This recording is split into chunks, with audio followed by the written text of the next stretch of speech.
ಶೀತ ಕೆಮ್ಮು ಜ್ವರದಿಂದ ಯಾರಿಗೆಲ್ಲ ಊಟ ರುಚಿಸ್ತೇನೆ ಊಟ ಮಾಡದೇ ಇರ್ತಾರೋ ಅಂಥವರಿಗೆ ಈ ರೀತಿ ಜಜ್ಮುಲಂಗಿ ಸಾಂಬಾರ್ ಮಾಡಿ ಬಿಸಿ ರಾಗಿ ಮುದ್ದೆ ಜೊತೆ ಕೊಡೋದ್ರಿಂದ ಚೆನ್ನಾಗಿ ಊಟ ಮಾಡುವುದರ ಜೊತೆಗೆ ಬೇಗನೆ ಚೇತರಿಸ್ಕೊಳ್ತಾರೆ ಅಂತಾನೆ ಹೇಳ್ಬೋದು. ಯಾಕೆಂದ್ರೆ ಮೂಲಂಗಿಯಲ್ಲಿ ನಮ್ಮ ದೇಹಕ್ಕೆ ಬೇಕಾಗುವ protein, fibre, carbohydrate, vitamin C ಮತ್ತು ಬಿ ಸಮೃದ್ಧವಾಗಿದೆ. ಅದರಲ್ಲೂ ಚಳಿಗಾಲದಲ್ಲಿ ನಮ್ಮ ದೇಹಕ್ಕೆ ಬೇಕಾಗುವ ಸೂಪರ್ ಫುಡ್ ಅಂತ ಹೇಳಿದ್ರೆ ತಪ್ಪಾಗೋದಿಲ್ಲ. ಯಾಕೆಂದ್ರೆ ಮೂಲಂಗಿಯಲ್ಲಿ ಬ್ಯಾಕ್ಟೀರಿಯಾ ವಿರೋಧ ಗುಣ ಹೊಂದಿರುವುದರಿಂದ ಒಣ ಮತ್ತು ಬಿರುಕು ಬಿಟ್ಟ ಚರ್ಮವನ್ನು ಗುಣಪಡಿಸುತ್ತದೆ. ಮೂಲಂಗಿಯಲ್ಲಿರುವ ವಿಟಮಿನ್ ಸಿ ಮತ್ತು ಬಿ ಅಂಶವು ನಮ್ಮ ದೇಹದಲ್ಲಿ ರಕ್ತ ಕಣಗಳ ಬೆಳವಣಿಗೆ ಹಾಗೂ ಕಾಮಾಲೆ ರೋಗ ಅಂದ್ರೆ ಜಾಂಡಿಸ್ ರೋಗಕ್ಕೆ ತುಂಬಾನೇ ಒಳ್ಳೆಯದು. ಇಷ್ಟೆಲ್ಲ ಔಷಧಿ ಗುಣ ಹೊಂದಿರುವ ಮೂಲಂಗಿಯಲ್ಲಿ ನಾವು ಇವತ್ತು ಜಜ್ಮುಲಂಗಿ ಸಾಂಬಾರ್ ಹೇಗ್ ಮಾಡೋದು ಎಂಬುದನ್ನ ಈ ವಿಡಿಯೋದಲ್ಲಿ ನೋಡೋಣ. Welcome to my channel.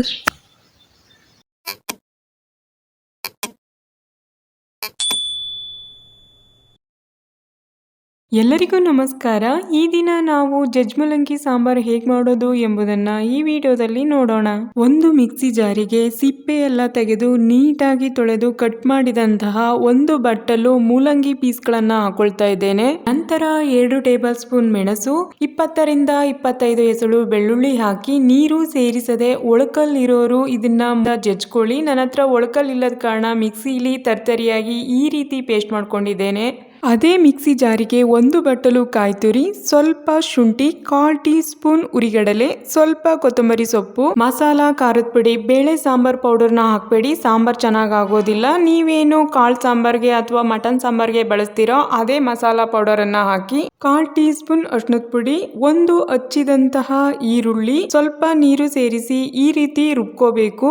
ನಾನು ಇಲ್ಲಿ ಬಿಸಿಯಾದ ಕುಕ್ಕರಿಗೆ ಸ್ವಲ್ಪ ಕುಕ್ಕಿಂಗ್ ಆಯಿಲ್ ಹಾಕಿ ಅದು ಬಿಸಿಯಾದ ನಂತರ 1/2 ಟೀ ಸ್ಪೂನ್ ಸಾಸಿವೆ ಹಾಕಿ ಸಾಸಿವೆ ಸಿಡಿಯಲು ಪ್ರಾರಂಭಿಸಿದ ನಂತರ ಸ್ವಲ್ಪ ಕರಿಬೇವಿನ ಸೊಪ್ಪು, ಕೆಂಪು ಮೆಣಸಿನನ್ನ ಹಾಕಿ ಸ್ವಲ್ಪ ಫ್ರೈ ಮಾಡಿ ಅದಕ್ಕೆ ನಾನು ಹಚ್ಚಿದಂತಹ ಒಂದು ಬಟ್ಟಲು ಈರುಳ್ಳಿಯನ್ನ ಹಾಕಿ ಚೆನ್ನಾಗಿ ಫ್ರೈ ಮಾಡಿ ಅದಕ್ಕೆ ನಾನು ಇವಾಗ ಮೂಲಂಗಿ, ಮೆಣಸು, ಬೆಳ್ಳುಳ್ಳಿ ಸೇರಿಸಿ ರುಬ್ಬಿದಂತಹ ಮಸಾಲೆನ ಹಾಕಿ ಇದು ಹಸಿ ವಾಸನೆ ಹೋಗುವವರೆಗೂ ಚೆನ್ನಾಗಿ ಫ್ರೈ ಮಾಡಿ ಹಚ್ಚಿದಂತಹ 3 ಟೊಮೊಟೊವನ್ನ ಹಾಕಿ ಚೆನ್ನಾಗಿ ಮಿಕ್ಸ್ ಮಾಡಿ 1 ಟೇಬಲ್ ಸ್ಪೂನ್ ಉಪ್ಪು ಹಾಕಿ ಎಲ್ಲವನ್ನು ಚೆನ್ನಾಗಿ ಮಿಕ್ಸ್ ಮಾಡಿ ಟೊಮೊಟೊದಲ್ಲಿರುವ ನೀರಿನ ಅಂಶವೆಲ್ಲ ಬಿಟ್ಟು ಚೆನ್ನಾಗಿ ಮಸಾಲೆ ಬೇಯೋಕ್ಕೋಸ್ಕರ ನಾನಿಲ್ಲಿ ಕುಕ್ಕರಿನ ಮುಚ್ಚಳವನ್ನ ಮುಚ್ಚಿ ಹಾಗೆ ಬಿಡ್ತಾ ಇದ್ದೇನೆ. ಕೆಲವರು ಇದಕ್ಕೆ ಹುಣಸೆ ರಸನ ಸೇರಿಸ್ತಾರೆ, ನಾನಿಲ್ಲಿ ಹುಣಸೆ ರಸನ ಹಾಕ್ತಾ ಇಲ್ಲ. ಹಾಗಾಗಿ ನಾನು 3 ಟೊಮೊಟೊವನ್ನ ಬಳಸ್ಕೊಂಡಿದ್ದೇನೆ. ಈ ರೀತಿ ಮಸಾಲೆ ಚೆನ್ನಾಗಿ ಫ್ರೈ ಆದ ನಂತರ ಇದಕ್ಕೆ ನಾವು ರುಬ್ಬಿಟ್ಟಂತಹ ಮಸಾಲೆನ ಸೇರಿಸಿ ಚೆನ್ನಾಗಿ ಎಲ್ಲವನ್ನು ಮಿಕ್ಸ್ ಮಾಡಿ ಸ್ವಲ್ಪ ಹೊತ್ತು ಹಾಗೆ ಫ್ರೈ ಮಾಡಿ ನೀರನ್ನ ಹಾಕೋಬೇಕು. ನಿಮ್ಗೆ ಯಾವ ಹದದಲ್ಲಿ ಸಾಂಬಾರ್ ಬೇಕೋ ಆ ಹದಕ್ಕೆ ತಕ್ಕಂಗೆ ನೀರನ್ನ ಸೇರಿಸ್ಕೊಳ್ಳಿ. ನಾನಿಲ್ಲಿ ತುಂಬಾ ತೆಳುಗೂ ಮಾಡ್ತಿಲ್ಲ, ಗಟ್ಟಿಗೂ ಮಾಡ್ತಿಲ್ಲ, ಮೀಡಿಯಂ ಆಗಿ ನೀರನ್ನ ಸೇರಿಸಿ ರುಚಿಗೆ ತಕ್ಕಷ್ಟು ಉಪ್ಪು ಹಾಕಬೇಕು. ಮೊದಲೇ ಉಪ್ಪು ಹಾಕಿರೋದ್ರಿಂದ ರುಚಿ ನೋಡಿ ರುಚಿಗೆ ತಕ್ಕಷ್ಟು ಉಪ್ಪನ್ನ ಸೇರಿಸಿದ್ರೆ ಆಯ್ತು. ನಾನು ಈ ಹದದಲ್ಲಿ ಸಾಂಬಾರನ್ನ ರೆಡಿ ಮಾಡ್ಕೊಂಡಿದ್ದೇನೆ. ನೀವೀಗ ನೋಡ್ತಿರ್ಬೋದು ಇದು ಇವಾಗ ಚೆನ್ನಾಗಿ ಕುದೀತಾ ಇದೆ. ಈಗ ನಾನು ಕುಕ್ಕರಿನ ಲಿಡ್ನ ಕ್ಲೋಸ್ ಮಾಡಿ 1 ವಿಜಿಲ್ ಆದ ನಂತರ ಸ್ಟವ್ ಆಫ್ ಮಾಡಿ ಕುಕ್ಕರು ತಣ್ಣಗಾದ ಬಳಿಕ ಮುಚ್ಚಳ ತೆರೆದು ತೋರಿಸ್ತಾ ಇದ್ದೇನೆ. ನೀವೀಗ ನೋಡ್ತಿರ್ಬೋದು ಜಜ್ಮುಲಂಗಿ ಸಾಂಬಾರ್ ಹೇಗೆ ರೆಡಿಯಾಗಿದೆ ಅಂತ.